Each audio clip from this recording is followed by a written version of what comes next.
Mag-haspi tayo ngayon nung ginagawa ko. Kaya patuloy ito, sinisimulan ko na. Ito yung gamit sa simulator. Hahaspian natin, papakita ko sa inyo kung paano mag-haspi. Ganyan lang yan. Applyan natin yan, hahaspian natin. Ano yung ginagamit mo? Pom ba yan? Pom? Pom. Magamitan natin siya ng pom. At saka ng...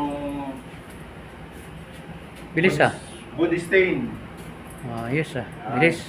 Yan. Yan lang yan. Hahaspian natin yan, tapos ayusin muna natin yan. Kailangan mag-haspi ka, wala kang gloves. Kailangan maayos. Yan. Ang ganda na oh. Hindi pa tapos yan. Anong kulay niyan? Kulay maple yan. Maple. Yan lang pala eh. Pwede ka palang gagawa niyan sa bahay. Oo, kahit sa... Kahit ganyan lang eh, no? Pwede na eh, no? Kaya yan. Maple. Ito yung yan yung... Ito. Yan, yung ginagamit natin ha. Ano to? Wood. Wood stain, maple. Wood stain, maple. Yan guys, so. Ay, baka naman, boysil. Yan, ganyan yan.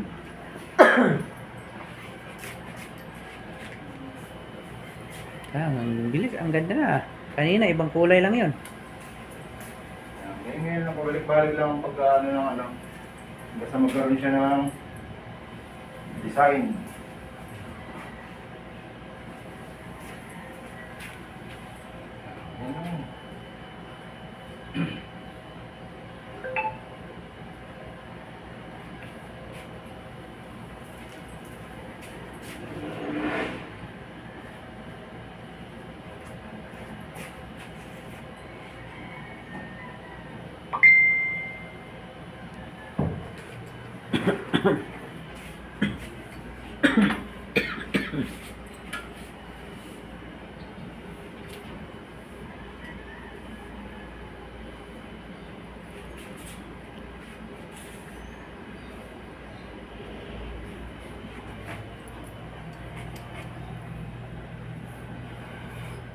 Ayusin pa natin ang yan.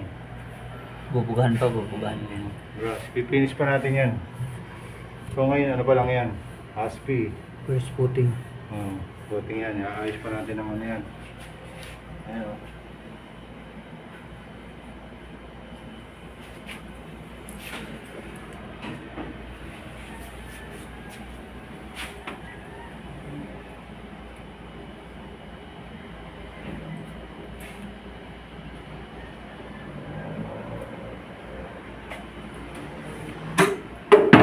Oops.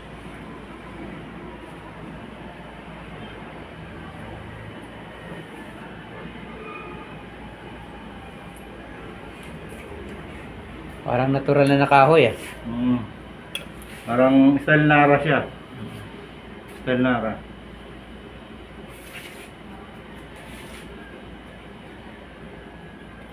Speech.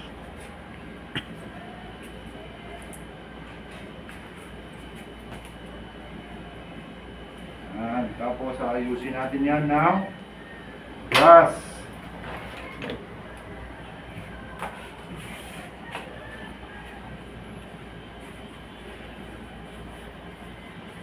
Anong panglinis dyan? Sa kamay?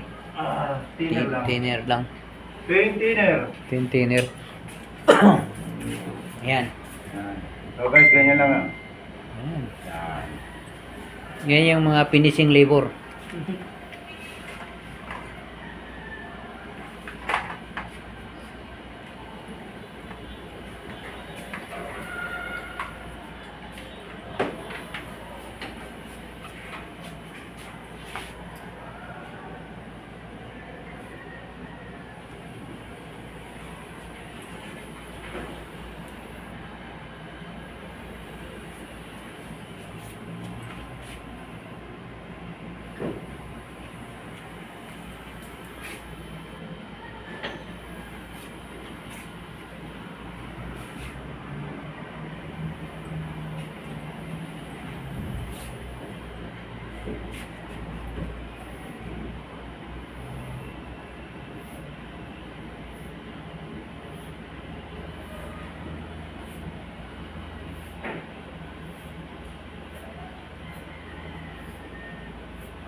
Yun, oh. May 40 na siya, may design na. Yun na yun, oh.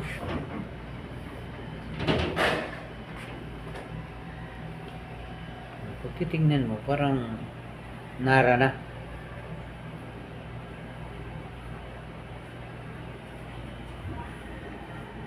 Yan yung master pintor natin.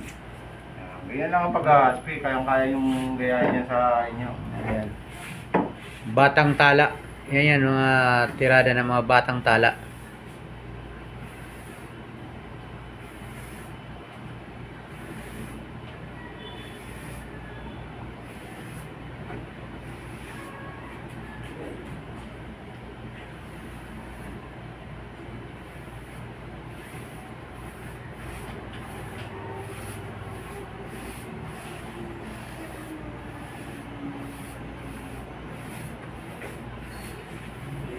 Ang mga banat ng batang tala. Oh, yan na muna guys, at napaunlakan na natin ang mga kahilingan ng ating mga viewers diyan. Yan. Ayun na, at pansamantala muna nating putulin ang ating pagbibideo. Salamat.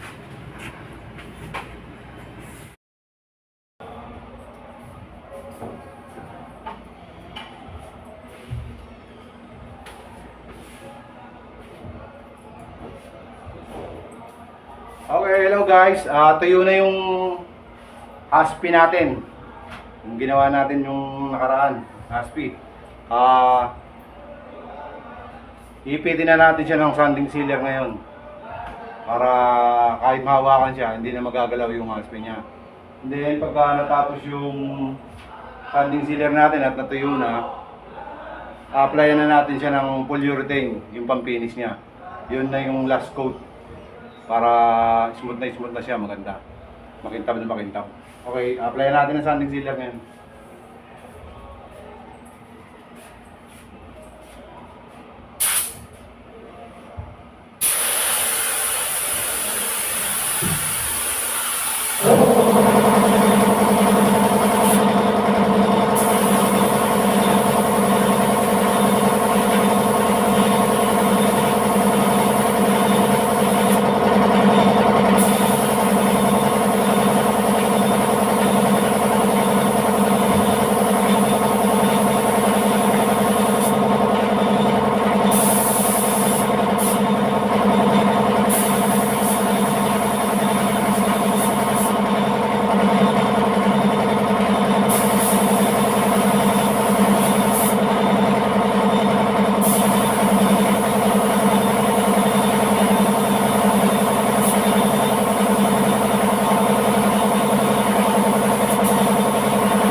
guys, mamaya natin uli applyan. Mamaya natin uli sprayan pagka tuyo na dyan.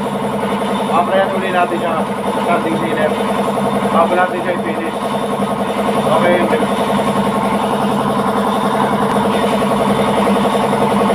Okay, Okay guys, huwag niyo kakalimutan mag-subscribe ha. Tsaka pindutin ang notification bell. And pakilike na rin mga ating video. Okay, maraming salamat guys.